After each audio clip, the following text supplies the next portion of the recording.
Hello student. ये जो आप क्वेश्चन पेपर देख रहे हैं क्लास 10th के यूपी बोर्ड का क्वेश्चन पेपर है जो कि 2023 में हुआ था। पेपर कोड आप देख सकते हैं 822 DW है। इस पूरे पेपर का सॉल्यूशन मैंने ऑलरेडी करा रखा है, बस एक क्वेश्चन छूटा था। कुछ बच्चे कमेंट कर रहे थे सर कि उस क्वेश्चन को भी सॉल्व करा दीजिए। तो आज के इस वीडियो में हम देखने वाले हैं जो छूटा हुआ क्वेश्चन है उस क्वेश्चन का सॉल्यूशन।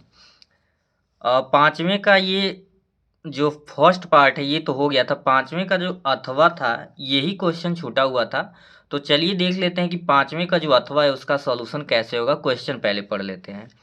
कह रहा है 3 मीटर व्यास का एक कुआं 14 मीटर की गहराई तक खोदा जाता है। 3 मीटर व्यास का एक कुआं है और उसको कितने तक गहराई तक खोदा जा रहा है? 14 मीटर तक। इससे निकली हुई मिट्टी को कुएं के चारों ओर 4 मीटर चौड़ी एक वृत्ताकार वलय बनाते हुए समान रूप से फैलाकर एक प्रकार का बांध बनाया जाता है। इस बांध की ऊंचाई ज्ञात कीजिए। बहुत बढ़िया क्वेश्चन है, ट्रिकी है, बस कॉन्सेप्ट से सॉल्व होगा। तो चलिए देखते हैं कि इस तरह के क्वेश्चन को कैसे सॉल्व करेंगे। इस तरह का क्वेश्चन आ सकता है, बस नंबर आपके बदल जाएंगे। तो देखते हैं सॉल्यूशन। क्वेश्चन में जो भी इंफॉर्मेशन दिया था उसके अनुसार यहाँ पे एक रफली इमेज बना दिया गया है। कह रहा था कि एक कुआं है जिसकी गहराई कितनी है? 14 मीटर है और जिसका व्यास 3 मीटर है। चाहे आप यहाँ पे रिप्रेजेंट करिए चाहे ऊपर। तो व्यास तो आपको पता है ये क्या होता है पूरा। तो यहाँ से लेके यहाँ तक लेंथ जो होता है व्यास बोला जाता है। तो कह रहा था कुएं का जो व्यास है वो 3 मीटर है और गहराई है 14 मीटर। तो गहराई 14 मीटर बना लिया गया है और व्यास 3 मीटर हो गया है। अब ये कह रहा है कि इसमें से जितनी मिट्टी निकले उसके चारों तरफ एक वृत्ताकार वलय बनाया जाता है। जैसे गांव में आप देखे होंगे कि कुआं वगैरह के चारों तरफ बैठने के लिए एक फाउंडेशन बना होता है, तो उसी को हम कह रहे हैं वृत्ताकार वलय। तो अगर हम बात करें कुएं की गहराई की, तो कुएं की गहराई यहाँ पे 14 मीटर है और कुएं का व्यास 3 मीटर है। तो आपको कभी भी आयतन निकालना होता है, क्योंकि सिंपल सा लॉजिक यहाँ पे लगने वाला है। क्वेश्चन को लॉजिक को समझना है। ये जो वृत्ताकार वलय है जितना आयतन मिट्टी का इसका होगा इस कुएं से निकले मिट्टी के आयतन के बराबर होगा। तो उसका आयतन निकालने के लिए डायमीटर से त्रिज्या निकालेंगे, 3/2 करेंगे तो कितना आ जाएगा? 1.5। तो ये अभी कुएं से निकलने वाले मिट्टी और उसकी गहराई की बात हो रही है और उसी से व्यास निकाला गया है। ठीक है, अब देखिए जब हम बात करेंगे वृत्ताकार वलय की, तो वृत्ताकार वलय की बाह्य जो त्रिज्या होगी, ध्यान से समझेंगे। जो बाह्य त्रिज्या का मतलब हो गया यहाँ से लेके ये वाला पार्ट, अलग से मैंने यहाँ भी बना के दिखाया है। तो ये जो होगा आपका आंतरिक त्रिज्या होगी, लेकिन यहाँ से यहाँ तक जब जोड़ देंगे तो ये क्या होगा? आपका बाह्य त्रिज्या होगा।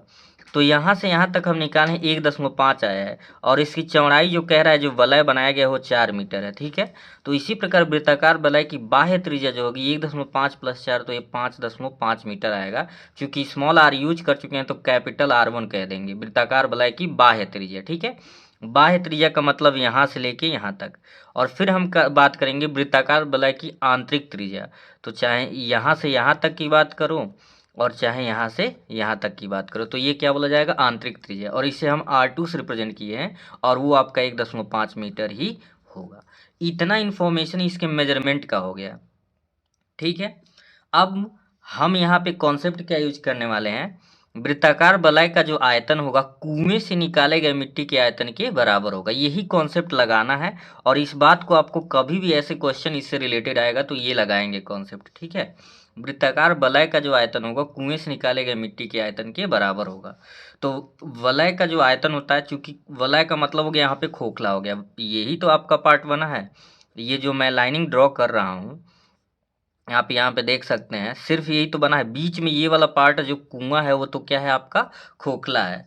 तो खोखला जब इस तरह से कोई पार्ट आ जाता है तो उसका आयतन क्या होता है? पाई R1² - R2², यानी पाई आंतरिक जो वृत्ताकार वलय की बाह्य त्रिज्या माइनस वृत्ताकार वलय की आंतरिक त्रिज्या और इंटू क्या होता है? H होता है।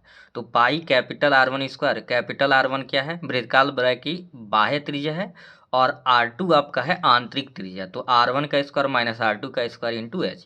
और कुएं का आयतन चूंकि बेलनाकार है तो पाई R²H। कई लोग कैलकुलेशन करके तब करते हैं, थोड़ा टफ हो जाता है। इसे पाई से पाई कट गया, आपका इजी हो गया। R1 की वैल्यू 5.5 स्क्वायर है तो स्क्वायर, R2 की वैल्यू 1.5 स्क्वायर है तो स्क्वायर इंटू H। अब यहाँ पे देखिए R जो स्मॉल r है यानी कि कुएं की जो त्रिज्या है 1.5 है तो रख लिया गया, स्क्वायर है तो स्क्वायर। और इसकी ऊंचाई भी दे रखी है। ऊंचाई कितनी है आप 14 दिया हुआ है, तो यहाँ पे रख दिया गया है। ए स्क्वायर माइनस बी स्क्वायर का कॉन्सेप्ट लगा देंगे, आसानी से हो जाएगा। स्क्वायर आपको नहीं करना पड़ेगा। तो कभी कभी कैलकुलेशन बड़ा हम जानबूझ के कर देते हैं, हम बेसिक कॉन्सेप्ट यूज करेंगे तो कैलकुलेशन छोटा हो जाएगा। ए प्लस बी ए माइनस बी, तो 5.5 प्लस 1.5 और 5.5 माइनस 1.5 दूसरे क्वेश्चन में इंटू एच हो गया।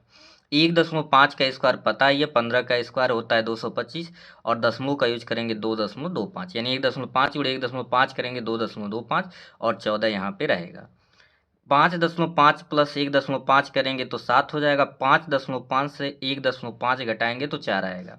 7 दूना 14 और 2 दूना 4 और 2 से 2 कट गया। मतलब देखिए 7 दूना 14 2 बचा था, तो 2 एक नम 2 और 2 दूना 4 2 बचा यहाँ पे, तो 2 गुणे एच यहाँ पे लिखा गया है और बराबर 2.25।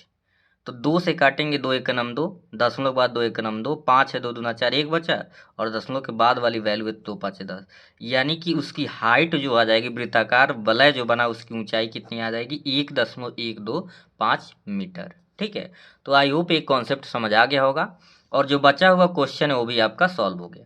Thank you.